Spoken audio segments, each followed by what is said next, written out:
This is our DBMT double head decoiler test run video, where the press arm lifts and presses down to keep the coil stable and prevent loosening. The decoiler rotates forward and reverse for controlled feeding.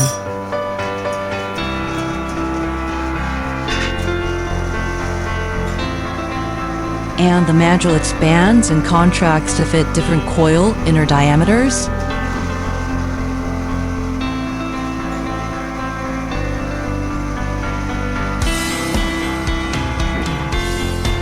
While the foot pedal is used to switch sides for flexible operation. And after testing both sides, the double head system allows smooth coil changeover, supporting continuous feeding in production lines and reducing downtime.